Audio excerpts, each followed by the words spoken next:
जिस तरह सूरज पूरब से निकलता है उसी तरह हर साल एग्ज़ाम पेपर में ये टॉपिक रखा हुआ मिलता है। बीएससी थर्ड सेमेस्टर केमिस्ट्री का एक मोस्ट इम्पोर्टेंट टॉपिक है, द्वितीय कोटि की अभिक्रिया के वेग स्थिरांक का व्यंजक कैसे प्रूफ करोगे। एक मोस्ट इम्पोर्टेंट टॉपिक है, तो छोड़ना बिल्कुल नहीं है। यूनिट फर्स्ट है केमिकल काइनेटिक्स, और पेपर का नाम तो आपको याद है ही, chemical dynamics and coordination chemistry. चलिए शुरू कर देता हूँ। एक मोस्ट इम्पोर्टेंट टॉपिक, द्वितीय कोटि की अभिक्रिया के वेग स्थिरांक का व्यंजक, जिसको मैं शॉर्ट में लिखूंगा rate constant for second order reaction. Okay, चलिए सर लिख दो रेट कांस्टेंट। ओके, चलिए रेट कांस्टेंट, ठीक है, रेट कांस्टेंट, ठीक है, rate constant for second order reaction. ऐसे लिख दूं सेकेंड है भाई, second order reaction. Sir English में लिख देते, कोई दिक्कत नहीं है, अच्छा लगता है ऐसे लिखने में। चलिए आप भी लिख लो इसी तरह से, सेकेंड तो लिखना है हमें, किसी भी तरह से लिख सकते हो। इसको हिंदी में भी लिख सकते हो ऐसा करके, इंग्लिश में SECOND करके, कोई दिक्कत नहीं है, मैंने ऐसे लिख दिया। तो rate constant for second order reaction. चलिए, तो सेकेंड ऑर्डर रिएक्शन क्या होती है कि यार वह अभिक्रिया जिसमें अभिक्रिया का वेग अभिकारक के दो अणुओं पर निर्भर करता है, द्वितीय कोटि की अभिक्रिया कहलाती है। या वह अभिक्रिया जिसकी कोटि 2 होती है, द्वितीय कोटि की अभिक्रिया कहलाती है। अच्छा, कोई एग्जाम्पल, ये मैंने पहले लेक्चर में पढ़ा रखा, आपको नहीं देखा है डिस्क्रिप्शन में वीडियो का लिंक डाल दूँगा, आप देख लेना। चलिए, तो सेकेंड ऑर्डर रिएक्शन की परिभाषा याद हो गई कि वह अभिक्रिया जिसमें अभिक्रिया का वेग अभिकारक के 2 अणुओं पर निर्भर करता है, ठीक है, द्वितीय कोटि की अभिक्रिया कहलाती है। सही है सर। तो सबसे पहले ना देखो, एक रिएक्शन निम्न प्रकार होती है। पहले मान लो कि एक अभिक्रिया निम्न प्रकार होती है, ठीक है भाई, यह हमारी कोई अभिक्रिया है जो निम्न प्रकार होती है। एक अभिक्रिया, ठीक है, निम्न प्रकार होती है। चलिए, एक अभिक्रिया निम्न प्रकार होती है, ठीक है सर, एक अभिक्रिया निम्न प्रकार होती है। अब कैसे होती है वो भी हम देख लेते हैं।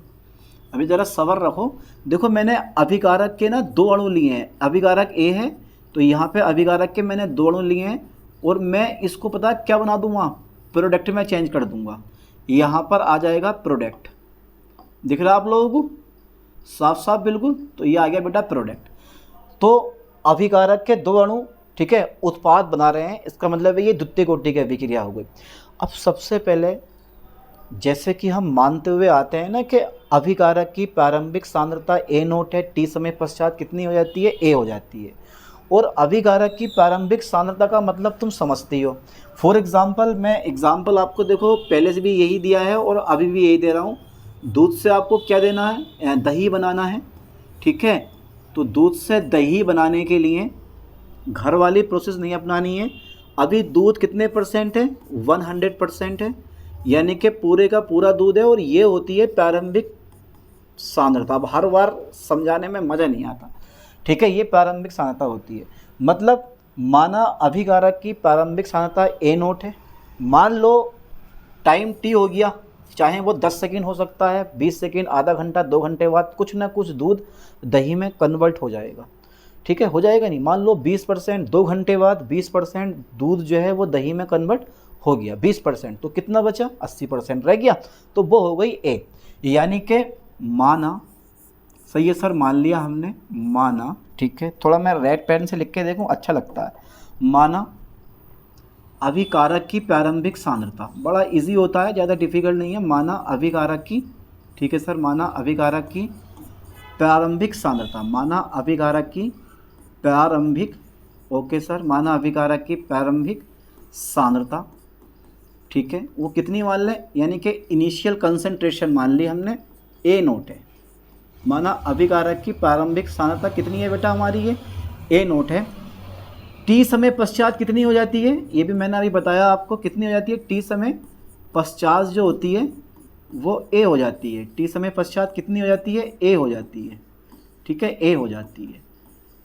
ओके, आप ये समझ गए होगे चीज़ को आप, T समय पश्चात A हो जाती है। मैंने क्या बोला कि T समय पश्चात 20% जो है ना, 20%, ठीक है, 20% दूध जो है वो दही में कन्वर्ट हो गया। कितने %, 20%। तो सिंपल सी बात है, कितनी रह गई हमारी, 80% जो बची ना वो हमारी ये ए होती है, ठीक है, ये वाली होगी, ओके, वो हमारी क्या होगी, ए होगी। समझ में आया? यानी कि 2 घंटे बाद 20% दूध जो है वो दही में कन्वर्ट हो गया। कितने परसेंट बचा? 80%। जो बचा वो हमारी कौन सी हो गई? ये ए हो गई। प्रारंभिक सांद्रता हमेशा हमारी ए नॉट होती है, ठीक है।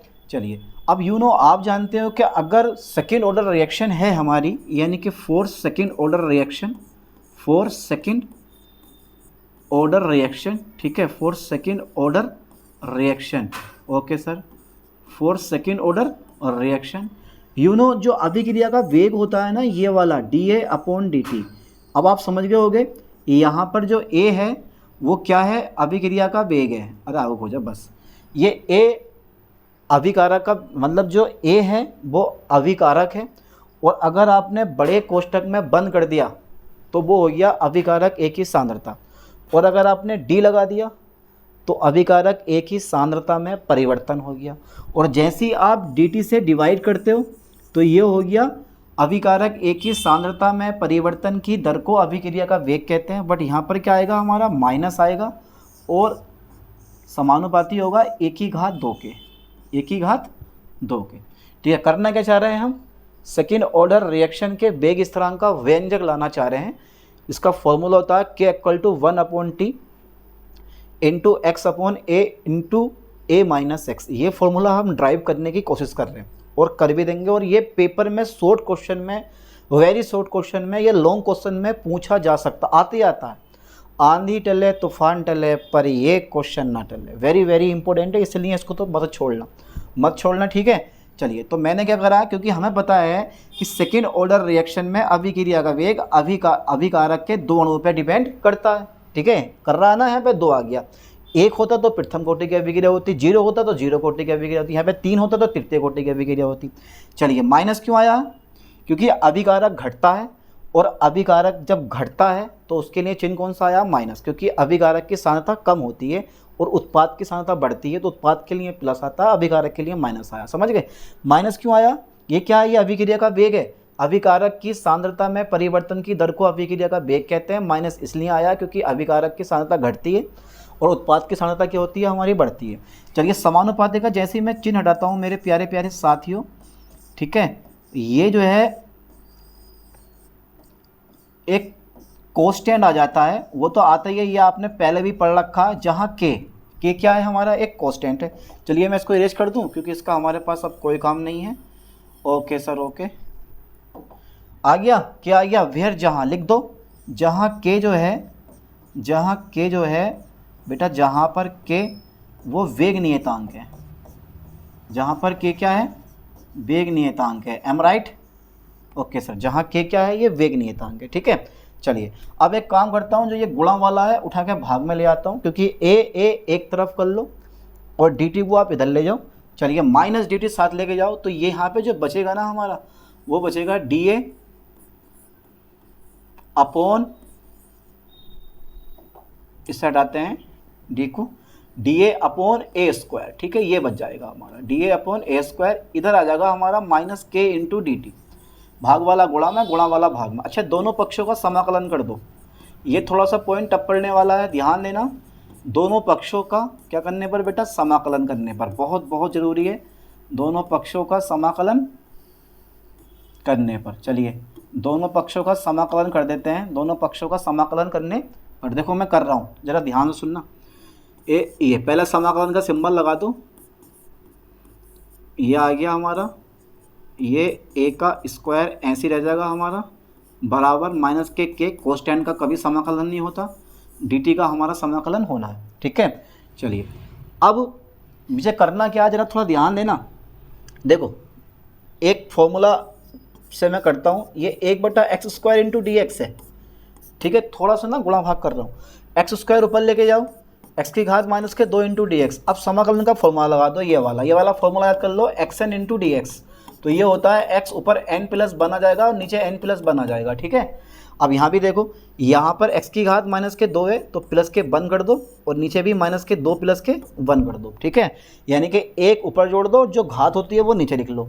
अब घटाओ तो ये बचेगा हमारा कितना? 2 में से 1 घटाया -1 बचेगा, और 2 में से 1 घटाया माइनस के 1 बचेगा, इसका मतलब है माइनस के 1/x आपको आंसर मिल जाएगा। अब बताओ डायरेक्ट कर दूँ, अगर चाह रहे हो तो डायरेक्ट कर दे रहा हूँ, वरना देखो मैं डायरेक्टली लिखूँगा, मैं डायरेक्टली करूँगा, मैं इसको ना इरेज कर दे रहा हूँ यहाँ से फॉर्मूले वाइज को। ओके, यहाँ पर ना मैं कर दे रहा हूँ साइड में, मैं यहाँ डायरेक्ट लिख दूँगा, है नहीं। चलिए तो इसको ऐसे कर लो, चलो एक स्टेप और बढ़ा लो यार, a का स्क्वायर ये हो जाएगा माइनस के 2 इंटू डी ए, ठीक है, बराबर हो गया माइनस के k और ये हो जाएगा डी टी। अभी नहीं, इसका भी नहीं कर रहे हैं, अभी इसका भी ऐसे रहने दे रहे हैं, अभी कर ही नहीं रहे हैं, माइनस के k ऐसे रहने दिया, दोनों को एक साथ ही कर देंगे, ये हो जाएगा हमारा डी टी। ठीक है, हो गया इतना। ठीक है, अब देखो मैंने जो बताया ना फॉर्मूला लगा दो, तो लगा दो फॉर्मूला, डर क्यों रहे हो, यहीं कर दो यार। माइनस के 2 प्लस का 1, जितनी घात ऊपर होती है इतना हम नीचे लिख देते हैं, माइनस के 2 प्लस के 1 हो गया, बराबर हो गया माइनस के समाकलन हटेगा तो डी, यानी कि समाकलन डी को खा जाएगा, कहला देगा टी, और प्लस के कितना हो गया हमारा आई। जब दोनों पक्षों का समाकलन हो जाता है तो एक कोस्टेंट आ जाता है, जहाँ आई क्या है, इंटीग्रेटेड कोस्टेंट, जिसको आप बोलते हो समाकलित नियतांक, है नी, ये आ गया। अब देखो सिंपल सी बात है, माइनस के 2 प्लस के 1 है तो माइनस के 1 हो जाएगा, और ये माइनस के 2 प्लस 1 माइनस के 1, इसको जब आगे लिखोगे तो ये ऐसे हो जाएगा माइनस के 1/a। ठीक है, ये आ जाएगा हमारा बराबर माइनस के kt और प्लस के आई। कौन सा फॉर्मूला लगाया, साइड में यहाँ पे आपको फॉर्मूला लिख लेना। ठीक है, ये समीकरण नंबर हमारी 1 हो गई, और एक फॉर्मूला लिखना साइड में कहीं ना कहीं, क्योंकि ये फॉर्मूला हमने यहाँ पे लगाया है xn+1, और 1 मिनट रुको, ठीक है, कौन सा है, xn इंटू डी एक्स बराबर, ठीक है, x एक बार प्लस में लिखो, ऊपर जो घात है वो नीचे लिख लो। ठीक है, ये वाला फॉर्मूला लिख लेना आप साइड में, क्योंकि ये फॉर्मूला इंपॉर्टेंट है आपका, है ना। तो ये आ गया माइनस के 1/a बराबर माइनस के kt प्लस के आई, माइनस के 1/a बराबर माइनस के kt प्लस के आई। समझ में आई बात। चलिए अभी जो है थोड़ा सा और मुझे आगे करना, फिलहाल एक क्वेश्चन याद कर लो, ये है। अब देखो अगर मैं t बराबर 0 पर लेके जाऊँ ना आपको, चलिए 1 मिनट रुको जरा, देखते हैं अभी यहाँ पर आ गए। अगर मैं आपको t बराबर 0 पर लेके जाऊँ, फोकस करना ज़रा ठीक से, t बराबर 0 पर मैं आपको लेकर जाऊँ तो a किसके बराबर होगा, a नोट के बराबर होगा। ठीक है, t बराबर 0 पर a बराबर जो होगा a नोट के बराबर होगा। ठीक है, अब समीकरण 1 से देखो, क्योंकि 1/a है तो a की जगह आप कितना रख दोगे, a नोट लगा दोगे, और t की जगह क्या लगा दोगे, 0 लगा दोगे, प्लस के i। ठीक है, ये प्लस के हमारे i। चलिए 1/a नोट ऐसे ही रहने दो, कोई दिक्कत नहीं है, बराबर हो जाएगा 0, ये हो गया i। अब i का मान समीकरण 1 में लगा दो। ठीक है, i का मान क्या रखना है आपको, समीकरण 1 में रखने पर, समीकरण 1 में क्या करने पर बेटा, रखने पर, फटाफट ऐसा रख दो, i का मान समीकरण 1 में रखो, तो i का मान उठाओ और समीकरण 1 में रखो। समीकरण 1 कहाँ पर है हमारी, पीछे हैगी, ये रही, तो माइनस के 1/a ऐसे रहेगा, kt भी ऐसे रहेगा, बस i की जगह माइनस के 1/a नोट आ जाएगा। ये देखो अभी चिन्ह जो है ना हमारा माइनस का भी रह गया है, क्योंकि देखो ये यहाँ पर जो है ना चिन्ह माइनस का लगा हुआ ऑलरेडी, ये वाला चिन्ह माइनस का, तो इधर भी हमें माइनस का लगाना पड़ेगा, तो यहाँ भी आपको माइनस का लगाना पड़ेगा। ठीक है, ये ध्यान देना, माइनस चिन्ह या y का मान उठाकर समीकरण 1 में रखो, तो ये माइनस के 1/a है, ऐसे रहने दो, तो माइनस का kt भी है हमारा, इसे भी ऐसे रहने दो, और फिर जब माइनस का मान लगाओगे, यानी कि इस i की जगह लगाओगे कितना, माइनस के 1/a नोट, तो प्लस i की जगह आ जाएगा माइनस के 1/a नोट, है नी, ये आ गया माइनस के 1/a नोट, आ गया। चलिए जरा आप ध्यान से सुनना है, तो मैं कहानी यहाँ सब माइनस कॉमन ले लें, जैसे माइनस कॉमन लोगे तो ये आपको मिलेगा कुछ इस टाइप से, माइनस kt प्लस के 1/a नोट, है ना, ये हमें मिल गया। ओके, अब माइनस का माइनस क्या गया हमारा, कट गया, तो हमारा जो डेटा बचा वो बचा 1/a, यानी कि a की सान्यता बराबर माइनस, तो कट ही गया हमारा, तो माइनस क्यों आएगा, तो खाली बचेगा हमारा kt प्लस के 1/a नोट, है ना। अब ये प्लस का a नोट इधर लेकर आओ, काय में आ जाएगा ये माइनस में, तो इसको अब हम लिख लेंगे kt बराबर 1/a, माइनस के 1/a नोट, समझ गए। अरे ये प्लस का है, बराबर के इधर लेकर आओगे, काय में आ जाएगा, माइनस में आ जाएगा, तो kt बराबर आ गया 1/a माइनस के 1/a नोट, है ना। चलिए अभी kt ऐसे रहने दे रहे हैं, ये मेनली, वैसे तो ये वाला मेन फॉर्मूला है, अगर चाह रहे हो तो आप इसको ऐसे भी लिख सकते हो, मेन फार्मूले को हमारा के का मान निकालना हमें, तो 1/T, ठीक है। तो ये आ जाएगा 1/A माइनस के 1/A0। इसको आप कुछ ऐसे करके भी लिख सकते हो, ठीक है। तो ये अपना एक मेन फॉर्मूला हमारा आ गया है, ठीक है, जो कि हमारी द्वितीय कोटि की अभिक्रिया के वेग स्थिरांक का सूत्र होता है। लेकिन अभी हमें मानना पड़ेगा, क्योंकि स्मॉल ए की फॉर्म में ज़्यादा लिखा जाता है ये, तो A0 की जगह आपको रखना है ए, मोल प्रति लीटर, ठीक है। A0 बराबर ए पूरा 100% मान ली, जहाँ ए क्या है, प्रारंभिक सांद्रता है, और टी समय पश्चात, ध्यान देना, टी समय पश्चात जो होते हैं, टी समय पश्चात एक्स मोल उत्पाद में चेंज हो जाते हैं। टी समय पश्चात एक्स मोल जो होते हैं वो हमारे उत्पाद में बदल जाते हैं, उत्पाद में बदल जाते हैं। फटाफट तरीके से टी समय पश्चात एक्स मोल उत्पाद में बदल गए, तो ए किसके बराबर हो जाएगा हमारा, ए माइनस एक्स के, ये आ जाएगा हमारा मोल प्रति लीटर में। ध्यान देना, टी समय पश्चात एक्स मोल उत्पाद में चेंज हो गए, तो यार ए में से घट जाएगा ना। मैंने क्या बताया कि 100% दैए, 20% कम हो गया, तो कितना बचा हमारे पास, 80%। तो 20% जो है ना वो ये एक्स मोल होता है, कि टी समय पश्चात एक्स मोल उत्पाद में बदल गए, तो ए माइनस एक्स हो गया। अब ऊपर वाली इक्वेशन देखो, के इक्वल टू 1/T ऐसे ही रहने दो, और 1/A की जगह क्या लगा दोगे आप, ए माइनस एक्स लिख दो, ठीक है, माइनस के, ये चलो रहने दो, अब ऐसे लिखा हुआ है यार, और A0 की जगह ए आ जाएगा हमारा, ठीक है। ये ध्यान देना, 1/, जहाँ पर ए है वहाँ मैंने ए माइनस एक्स लगा, जहाँ पर हमारा A0 है वहाँ पे मैंने ए लगा दिया, ठीक है। अब इसकी तिरछी मल्टीप्लाई कर दो कुछ इस टाइप से, देखो यहाँ पर मैं कर दे रहा हूँ, कोई दिक्कत नहीं, जगह काफ़ी है अभी। 1/T में ऐसे लिखूँगा, ठीक है, ए की गुणा इससे करो, ए, फिर ए माइनस के एक्स आ जाएगा, और बटे में ए इंटू ए माइनस एक्स, ये आ गया हमारा, ठीक है। अब माइनस के से अंदर गुणा कर दो 1/T। अब जैसे ही आप गुणा करोगे ना, तो आप देखोगे ए माइनस माइनस अंदर गुणा करो, तो ये आ जाएगा ए माइनस माइनस हो गया प्लस, बटे में ए इंटू ए माइनस एक्स ऐसे रहेगा, ठीक है। अब ए से क्या हो गया हमारा, कट गया, तो लास्ट फार्मूला हमारा 1/T, ठीक है, ये बन जाता है आपका फार्मूला, और x बटा ए माइनस के एक्स, ये हमारा जो है वेग स्थिरांक का सूत्र आ गया। किसके लिए, प्रथम कोटि की अभिक्रिया, मतलब द्वितीय कोटि की अभिक्रिया के लिए। लिख दो लास्ट में, ये है क्या है बेटा, ये द्वितीय कोटि की अभिक्रिया के, यह है द्वितीय कोटि की अभिक्रिया के वेग स्थिरांक का सूत्र है। ये द्वितीय कोटि की अभिक्रिया के वेग स्थिरांक का सूत्र है, ठीक है। ओके, वेग स्थिरांक का क्या है, ये व्यंजक है या सूत्र है, ऐसे लिख दो, जो मर्जी करे आपकी, व्यंजक है, ठीक है। ये द्वितीय कोटि की अभिक्रिया के वेग स्थिरांक का व्यंजक। अब फटाफट तरीके से एक चीज़ और निकाल ली है कि द्वितीय कोटि की अभिक्रिया के वेग स्थिरांक का व्यंजक मैंने आपको निकलवा दिया है। अब इसका ना आपको मात्रक चुनना है। मात्रक क्या होगा, जल्दी बताओ, मात्रक क्या होगा, हैं, फंस गए, ऐसे ही फंस जाता है इंसान कभी कभी, फिर निकलना भारी पड़ जाता है। चलिए मैं इसको थोड़ा सा ना छोटा कर दे रहा हूँ, क्योंकि मात्रक भी मैं यहीं निकाल लेता हूँ। आप स्क्रीनशॉट ले लेना, इसका स्क्रीनशॉट ले लेना आप इसका। चलिए इसका मात्रक और निकाल दे रहा हूँ मैं, के का। सबसे पहले एक चीज़ देख लो जी सर, क्या देखना है, देखो ये जो टाइम है ना, टी, ये तो टाइम है ही हमारा, ठीक है। इसका तो मात्रक टाइम इनवर्स या सेकेंड इनवर्स, जो मन करे आप बोले सकते हो। अब ये भी कंसंट्रेशन है, ये भी कंसंट्रेशन है, और ये भी क्या है, कंसंट्रेशन है, ठीक है। तो टाइम का मात्रक तो टाइम ही होता है, समय का मात्रक मैंने टाइम लिख लिया, और ये भी मोल प्रति लीटर, ये भी मोल प्रति लीटर, कट गए, तो ये खाली बचेगा हमारा कंसंट्रेशन। ओके, अब इनको आप क्या करोगे, ऊपर ले जाओ दोनों को, तो मात्रक क्या बैठ गया हमारा, टाइम इनवर्स, ठीक है, और कंसंट्रेशन इनवर्स, ठीक है, ये आ गया टाइम इनवर्स, कंसंट्रेशन इनवर्स। अब टाइम जो है ना कुछ भी हो सकता है यार, सेकंड भी आता है कभी कभी मात्रक में। चलो अब सेकंड ले लें, चलो कोई दिक्कत नहीं, सेकंड इनवर्स ले लिया। और ये मोल प्रति लीटर, तो लीटर ऊपर हो जाएगा हमारा, और मोल कैसे हो जाएगा, नीचे हो जाएगा, समझ गए। अब कंसंट्रेशन का मात्रक मोल प्रति लीटर होता है, तो क्योंकि माइनस लगा हुआ तो लीटर ऊपर और मोल नीचे, तो litre second inverse mole inverse, ये हमारा फॉर्मूला बन गया, यानी कि ये मात्रक आ गया इसका।